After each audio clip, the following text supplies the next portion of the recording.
தமிழகத்தில் 2 வயது சிறுமியை கூட விட்டு வைக்காத திராவிட மாடல் ஆட்சி நமக்கு தேவையா என தமிழக வெற்றிக் கழகத்தின் கண்டன ஆர்ப்பாட்டத்தில் தமிழக முஸ்லீம் கட்சித் தலைவர் முஸ்தபா கடும் பேச்சு.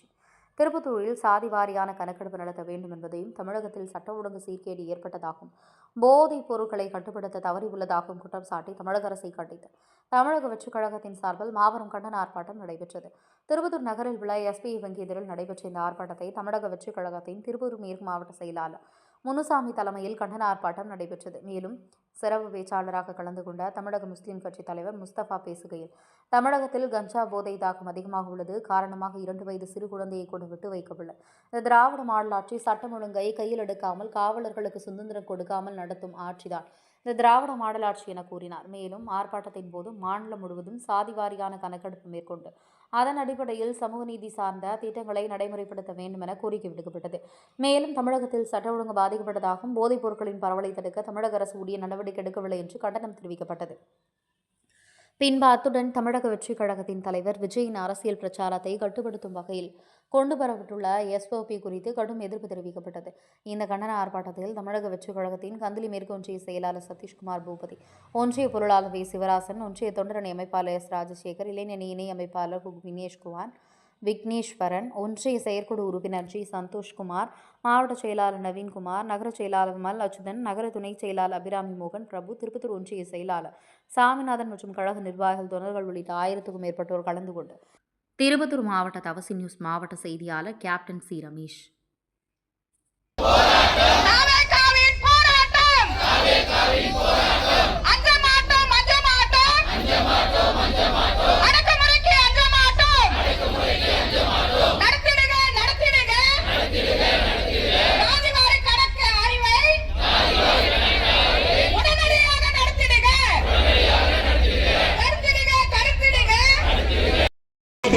திமுக கொத்தடிமை கூட்டம் நம்ம ஓட்டு போட்டாலும் போட்டோம். அதனால நீங்க காலையில் எழுந்திச்சு போய் இந்த தமிழக வெற்றி கழகம் தமிழ்நாட்டில் பெண்கள் பாதுகாக்க, மாணவர்களை இன்னைக்கு பெண்களுக்கு பாதுகாப்பு தர, பெண்களுக்கு பாதுகாப்பு தமிழ்நாட்டில் எந்த கேவலமா இருக்கு, சந்தை சிரிப்பா இருக்கு.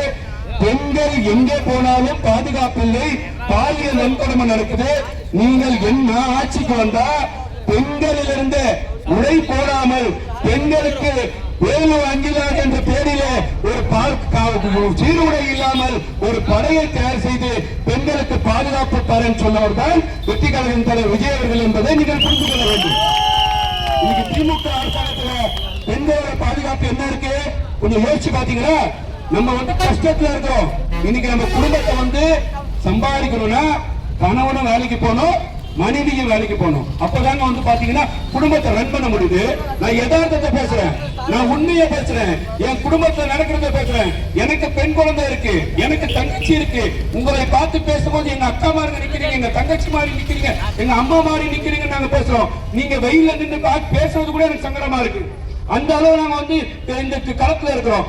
ஆனா இன்னைக்கு தன் தேவைக்காக விமானத்துல வேலைக்கு போற ஒரு விமான பணிப்பெண்ணை, அந்த விமான பணிப்பெண்ணு சேவை நடத்தியுமா, நாங்க விமானத்தை போறோம் அப்படின்னு சொன்னா எங்களுக்கு தலைவலினா மாத்திரையை கொடுப்பாங்க, எங்களுக்கு வீட்டு காடுகள் செய்வாங்க, எங்களுக்கு தாகம்னா தண்ணீரை கொடுப்பாங்க, எங்களுக்கு பசினா சாப்பாடு கொடுப்பாங்க.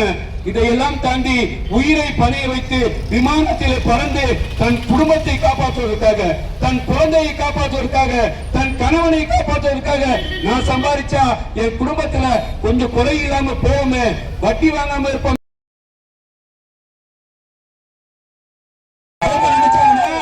ஒரே நாள் 1000 ரூபாய் சம்பாதிச்சு போறாங்க. 1000 ரூபாய் கொடுத்துட்டு பெண்களுக்கு பாதுகாப்பு இல்லாத இந்த திமுக அரசாங்கம் ஏங்க நம்ம பிள்ளைங்க எதுக்கு படிக்காம போறோம்?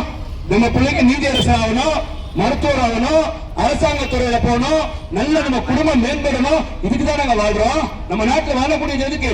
நம்ம பிள்ளைய பார்த்து நல்ல மாப்பிள்ளைய பார்த்து கல்யாணம் பண்ணி வைக்கணும். கல்யாணம் பண்ணி வச்சா இந்த அயோக்கியர்கள் டாஸ்மார்க் வச்சு ஆம்பளை குடிக்க வைக்கிறானுங்க. அப்ப குடிக்க வச்சாலும் பரவாயில்ல, என் புள்ள படிச்சிருக்கு, என் புள்ள தனிக்கால நின்று சம்பாதிக்க என்ற எண்ணத்தில் நம்ம படிக்க வைக்கிறோம் சொன்னா, அண்ணா யூனிவர்சிட்டிக்குள்ள அமைச்சர் வீட்டுல பிரியாணி சாப்பிட்ட ஒரு போலிக்கு அண்ணா யூனிவர்சிட்டியில பாலியல் வன்கொடுமை செய்யறான்னு சொன்ன ஒரு திமுக காரன் இந்த திமுக ஆட்சியர்களுக்கு தேவையா? நீங்க யோசிச்சு பார்க்கணுமா இல்லையா? முழுக்க முழுக்க இந்த தமிழ்நாட்டுல இந்த திமுக அரசாங்கம் பாதுகாப்பு இல்லாம ஏமாத்திட்டு இருக்குங்க. இன்னைக்கு ஒரு பெண் குழந்தை கல்யாணம் பண்ணணும்னா கால சூழல் எப்படி இருக்கு? இன்னைக்கு 1,30,000 ரூபாய் தங்கம் ஒரு பவுன் ஏறிக்கிட்டே போகுது.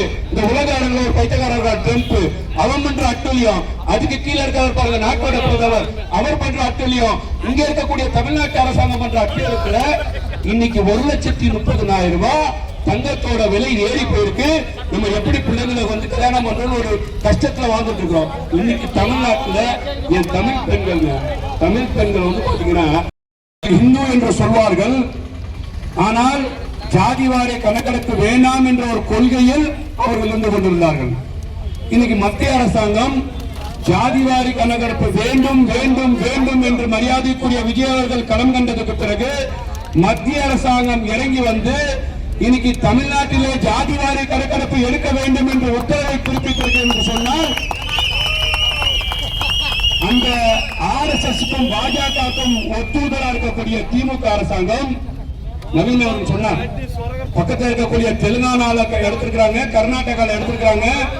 தமிழ்நாட்டில் பெரியாரின் சித்தாந்தத்தை கொண்ட, பெரியாரின் கொள்கையை கொண்ட திராவிட மாடல் அரசாங்கம் இங்கே வாழக்கூடிய வன்னிய, யாதவ, கண்டர், மரவர், அகமுடையாளர், உத்தரையர், பறையர், பல்லர் அவர்களுக்கு எந்த ஜாதியின் வாரில் கணக்கெடுப்பு எடுத்தால்தான் நம்ம சமுதாயத்தில் இருக்கக்கூடிய மக்கள் வேலை வாய்ப்பிலையும் பருப்பிலையும் மேலோங்கி போக வேண்டும் என்பதுதான் சரத். அந்த சரத்தை எடுக்க வேண்டும் தான் நமக்கு தொடர்ச்சியாக வெற்றி கழகத்தின் தலைவர் விஜய் அவர்கள் சொல்லிட்டு இருக்கிறார். இது வந்து பாத்தீங்கன்னா கால சூழலுக்கு ஏற்றது. ஆனால் அப்படி இருக்கின்ற திமுக கொத்தடிமை கூட்டம் மரியாதைக்குரிய தமிழக வெற்றி கழகம் விஜய் அவர்கள் களத்தில் வந்தால் தமிழ்நாட்டில் இருக்கக்கூடிய ஒட்டுமொத்த மக்கள் ஏகோபத்திய ஆதரவு விஜய் அவர்களுக்கு இருக்கு என்பதை கருத்தில் கொண்டு நம்ம தொடர்ச்சியா மக்கள் பரப்புரை செல்லும் போது கரூர்ல வேண்டும் என்ற இன்னைக்கு வந்து பாத்தீங்கன்னா களி தின்னு திரும்ப திமுகவோட வாஷிங் மிஷின் அண்ணா திமுக செந்தில் பாலாஜிக்கு மனு கொடுத்திருக்கிறாங்க. இந்த கரூர்ல 41 பேரை இழந்திருக்கிறோம். இந்த கரூர்ல குழந்தைகளை இழந்திருக்கின்றோம். இந்த கரூர்ல நாம் அன்னத்தை பாதிப்பை அடைந்திருக்கின்றோம். இந்த தமிழக வெற்றி கழகத்தின் மீது சாணிய பூச பார்த்த திமுக அரசாங்கத்திற்கு அந்த 41 பேர் இறந்த குடும்பம் சொல்லுது. இதுல மிகப்பெரிய சந்தேகம் இருக்கின்றது. இதில் செந்தில் பாலாஜி விசாரிக்க வேண்டும் என்று இன்னைக்கு சிபிஐ அவர்கள் செந்தில் பாலாஜிக்கு சம்பந்தம் கொடுத்திருக்காங்கன்னு சொன்னா எங்களுக்கு சம்மன் கொடுத்தாங்க, விஜயண்ணங்களுக்கு சம்மன் கொடுத்தாங்க. உடனடியாக போய் ஆஜரானோம். ஏன்னா எங்களுக்கு வழியில பயம் கிடையாது. இதுல செஞ்சது யாரும் நாங்க உறுதியான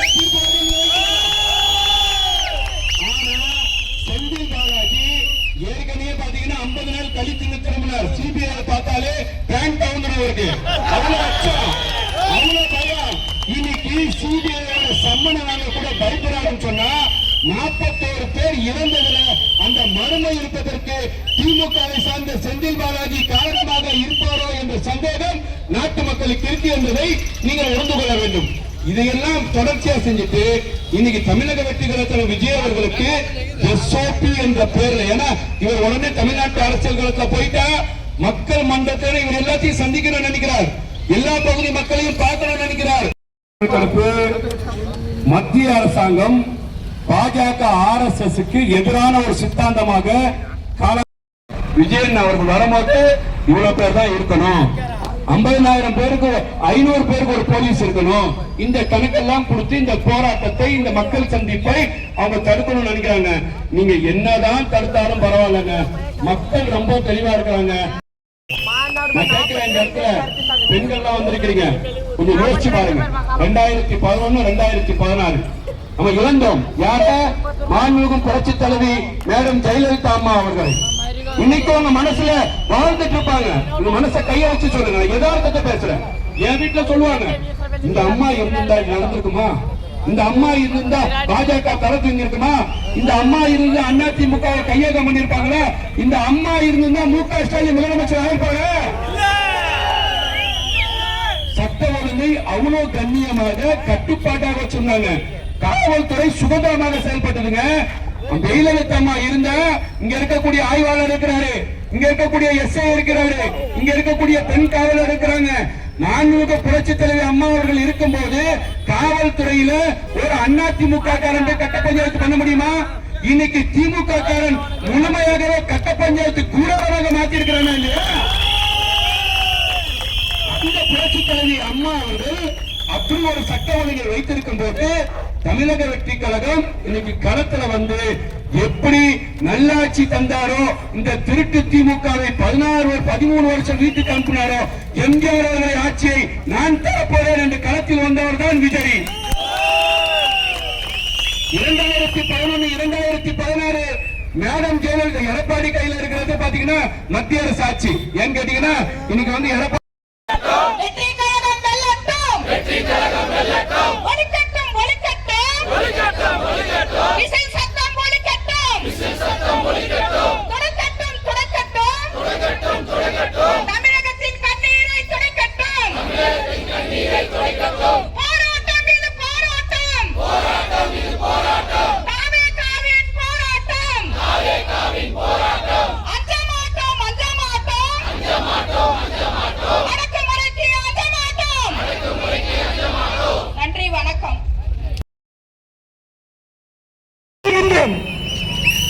யோசிக்கிறாங்க, எப்படா இவ்வளவு இடப்பாடு கொடுக்கிறோம், இவ்வளவு தொல்ல கொடுக்கிறோம், இப்படி கொடுத்தா தளபதின்ற ஒத்த முகத்துக்கு இந்த கூட்டம் வந்து பார்த்தா இந்த கூட்டல